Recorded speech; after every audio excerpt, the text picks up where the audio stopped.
I grew up going on mission trips with my daddy was a preacher, and it changed me then, and I wanted to help bring that change into other people's lives and into my own family's life. Heard about Aquiles from some other youth ministers. A missionary named Humberto Hernandez had found to share the gospel, and he was willing to open that up and take other people with him. Our first trip to Aquiles, Mexico was in March of 1990.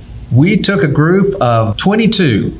Our trip to Mexico has evolved in a lot of different ways over the years. They had thatch roofs and we were putting on metal roofs. We eventually replaced all of those. They had dirt floors, and so we started putting in concrete floors. A lot has changed over the years, but the message has stayed the same.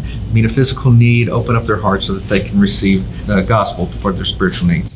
Maybe at the peak, I think we took over 220 people on the trip. There were 24 vans. I mean, it was a convoy. It was a big group. Humberto always said, keep the group small. He'd say, cap it at 100, and we took 120. He'd say, okay, cap it at 120. We'd take 160. Cap it at 160. There were so many people who wanted to go, and there was so much work to be done.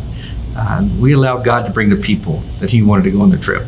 Where we go in Mexico, the state is a pretty dangerous state, and it was very tragic for us that the dangers of the traveling because of the cartels became where we couldn't go. My family grew up going every spring break, and to not be able to go, it still leaves a hole in our hearts every year. You know, the very first time we made that decision not to go to Mexico was really difficult. It was hard for the students to hear. It was hard for those who love Aquiles and the valley that we go to. And for a while, it left a hole in our hearts for the people that we serve in Mexico. And we began to think about where else could we go. And we had been working with Humberto Hernandez for nearly 20 years by that point. And so it was an easy decision to go and work with him in McAllen, Texas. He had to leave the country as well because of safety reasons, but he didn't stop working. And so he planted the church there in the McAllen area in the Rio Grande Valley. And we are really fortunate to continue that work with him. You know, it's really easy to see God at work in a place like Mexico and now McAllen. He's at work in the people we're serving. I believe He's preparing their hearts for when we come. But He's also at work in our students and the adults that serve with them. For some of our students, it's a life-changing trip for them. When we talk to the students about going on this trip with us to South Texas, I remind them that it is a sacrifice for them. Just 45 minutes away is South Padre Island. And you think about what a contrast that is of how a college student might spend their spring break. But our students are paying money to go and serve and work with the people of the valley. And it's a real blessing to them. You know, I just want to thank everyone who's been involved with this spring break trip. It's been 30 years since the first trip was taken.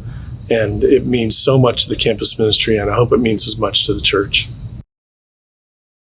The church in Edmond, they always support us many other ways for 30 years, and we really appreciate it. And those elders, they are behind this work, and those deacons, and those preachers, teachers, every one of them. We don't see anything else besides supporting us in many ways, and we really appreciate it. And the efforts they do in Edmond, I say, just keep on doing it.